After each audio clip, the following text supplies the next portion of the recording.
Ladies and gentlemen, welcome to this Red Gaming Tech video. My name is Amata and I hope you're having an amazing day. Today Paul is having some much deserved time off, so it's down to yours truly to give you the skinny and what's going on in the world of PC gaming and technology.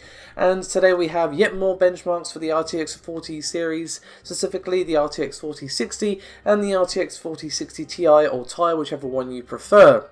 Now obviously over the last few weeks we've been talking a lot about the Giga Chads, the big boys, the RTX 4080, 4080 Ti and of course the RTX 4090, but as I've said a billion times and we'll probably say a billion times more, many gamers are going to be turning towards the lower ends or the mid-range for something a bit more affordable but still offering that competitive price versus performance. That is where the battleground is going to be for many gamers in terms of which company is offering the best specs, performance and of course pricing.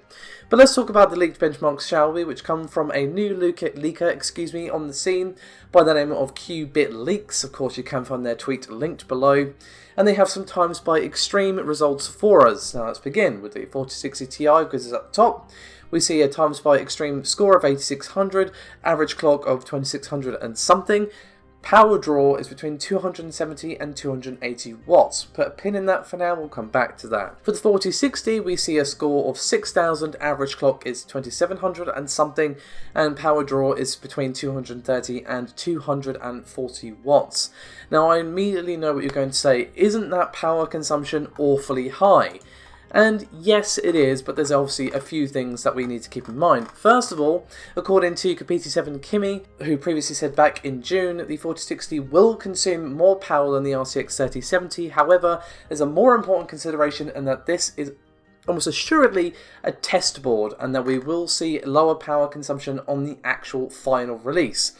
Cast your mind back even just a few months when it comes to the leaks for the RTX 4080, 4090 and so on, and there was some crazy high numbers going around for the alleged TGP of these cards, and obviously in more recent leaks that has come down considerably.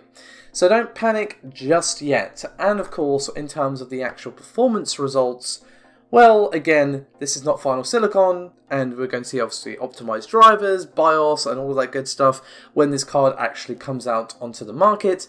So I would expect some change in the average clock and the scores that we see here for these two cards.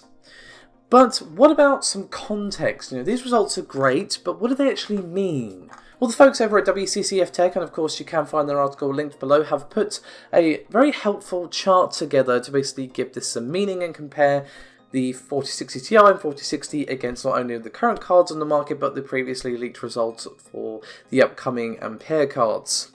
So, in terms of times by extreme, we do see the 4060 Ti come in just under the RTX 3080. There's only about 300 points difference between the 4060 Ti and the 3080, which is negligible, especially when you consider, again, the final release will probably see increased clocks and, of course, better performance with finalized drivers, etc, etc, etc. But still, it coming just a hair under the RTX 3080, basically being on par, is pretty damn impressive and still manages to come over the 6800 XT. As for the 4060, it still does pretty damn well for itself, coming just above the 3060 Ti and the 6700 XT, and of course the RTX 3060, and coming just below the RTX 3070. So all in all, these results are pretty damn promising. Now, if we take these figures, the 4060 Ti and 4060 would be roughly 50% faster than their predecessors. However, this is only in synthetics and game performance could be lower, probably in the neighborhood of 30 to 40% if these results are actually accurate. And as always guys, pinch of salt, TM is definitely required for anything that is a leak and not from the mouth of Nvidia themselves. Still though, I'm genuinely really excited to see what happens with this upcoming generation. I don't think it's going to be a boring one. By all accounts, both Navi 3X, RDNA 3, whatever you want to call it, and RTX 40 are going to be very, very interesting, very competitive, and definitely going to be one to watch for sure. But speaking of benchmarks, we have some from Raptor Lake now, as we have a Geekbench leak, courtesy of Bench Leaks over on Twitter, and we have a result for the 3900 non-K processor. Now, the main difference between the K and non-K is, of course, the TDP. The non-K has 65 watts and the K variant has 125, but they still have those 8 performance cores and 2 clusters of efficient cores with 8 cores each, and will have 24 cores and 32 threads. In terms of the test, it was supposedly boosted up to 5.57 GHz and was tested on a Z690 Gaming X motherboard. However, I know what you're really interested in, what you're here for, and that is those tasty results. In the single core, we see 21 and 30, or 2130 if you prefer, and then the multi-core score is 20,131.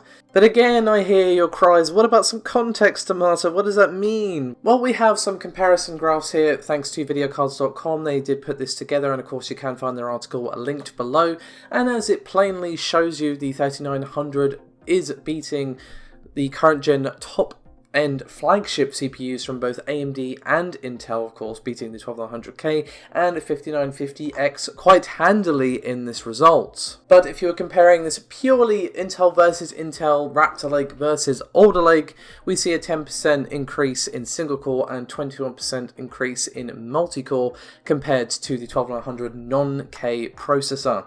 But we're going to move on from Camp Intel to a little bit of console news, as you may have recently seen the news that Sony announced a price hike for the PlayStation 5.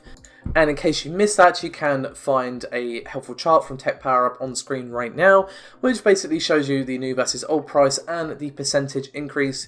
You will notice that it has increased in all territories outside of the US. Anyway, Microsoft has said on the heels of this that they have no plans to increase their Xbox console pricing.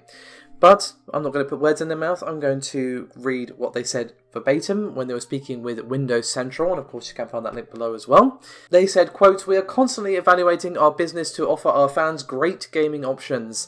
Our Xbox Series S suggested price remains at $299, and the Xbox Series X is $499. So too long didn't read. Basically, they have no plans to increase their pricing. So for anyone who hasn't picked up an Xbox yet, you don't need to rush out and get one the second they become available in fear of a price hike. Anyway, that is me done for this video. Thank you so much for watching. Have a great weekend, guys, and I'll see you next time. Bye-bye.